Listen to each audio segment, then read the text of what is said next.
All right, welcome to The Explainer. Today we're going to dive into a field of science that kind of flips the usual script. Instead of asking what's wrong with us, it asks what's right with us.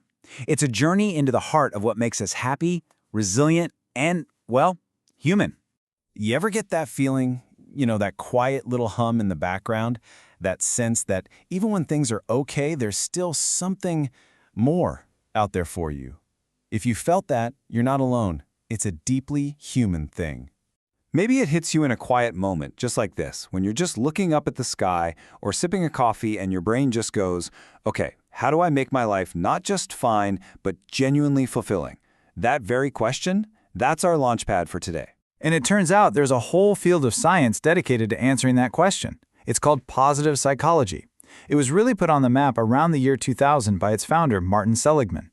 And let me be clear, this isn't just fluffy, feel-good advice. It's a real scientific discipline, focused on understanding how we can all flourish. This slide, this right here, is the key difference. For so long, psychology was all about fixing what was broken. Taking someone who's at a -8 in their life and trying to get them back to 0. But positive psychology asks a revolutionary question. What does it take to go from 0 to a +8? How do we get beyond just not being sick and actually start to thrive? So, the field gives us this incredible roadmap. It zeroes in on the building blocks for a great life. Things like happiness and well-being, figuring out our unique strengths, building hope and optimism, and of course, nurturing those positive relationships. We're going to zoom in on one of the most powerful of these. Let's talk about gratitude. It's a huge cornerstone of positive psychology. But what's amazing is that this isn't some new idea. The science is new, but the wisdom behind it is ancient. And what's so fascinating is that the power of gratitude pops up everywhere, in all sorts of belief systems, whether it's through religious practices like prayer and saying grace, or modern secular stuff like keeping a journal. At its core, it's doing the exact same thing, making a conscious choice to focus on what you have, not on what you lack.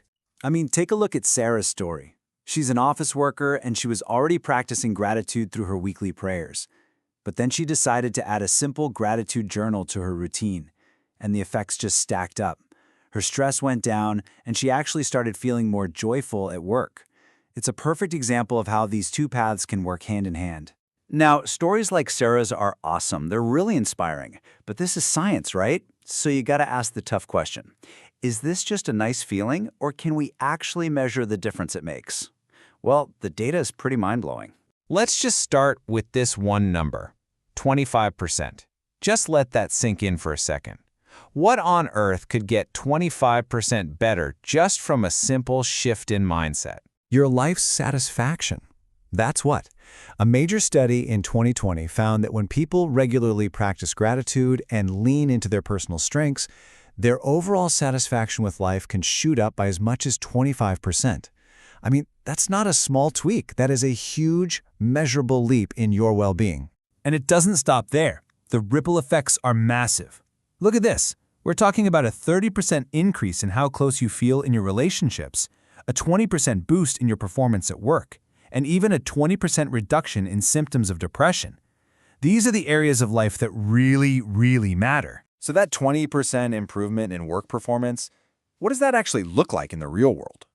Well, let's meet Jake. He's a programmer, and he was completely stuck in a rut, just feeling like every day was the same monotonous, uninspiring loop. But then, after going to a workshop, he had this light bulb moment where he identified his top strengths: creativity and problem solving. So he started actively looking for ways to use them in his job every day. And it was a total game changer.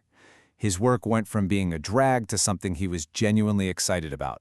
Okay, so we've seen the science, we've heard the stories. The big question is, how do you actually do this? The best part is, you don't have to overhaul your entire life. Let's look at a super simple toolkit you can start using, like, today. Seriously, think of this as your 1-minute toolkit for a better day. First, a gratitude journal. Just jotting down a few things to train your brain to see the good. Second, a mindfulness moment. A quick 60 seconds to just breathe and be present. Third, leverage a strength. Find one chance to do something you're good at. And fourth, An act of kindness. Helping someone else is one of the fastest shortcuts to feeling good yourself. 4 tiny habits, huge results. And you might be thinking, can these little things really make a difference? Absolutely. Just look at Laura, a busy mom, totally drained. She started 2 simple things: writing in a gratitude journal at night and joining a book club to get some social connection. 3 months later, she felt happier and more patient. It's proof that small, consistent actions add up. And that's really the core message here, isn't it? A flourishing life isn't about some huge, dramatic event. It's built day by day with these small, positive, consistent actions. It's the little things done over and over again. So, to wrap this all up and make it real for you, I want to leave you with a simple challenge. Just an invitation to play with these ideas in your own life for 1 week and see what happens. It's super simple, and you only have to pick one of these 2. For the next 7 days, either take 1 minute before bed and write down 3 things you're grateful for. That's it. Or, if you prefer, just commit to doing 1 small, random act of kindness for someone else each day. Your choice. So as you go off and maybe try this, I'll just leave you with this one last question to chew on. We've seen the science, we've seen the stories. The only question left is the one you have to answer for yourself. How might just 1 minute a day change your week, your month, or maybe even the whole direction of your life?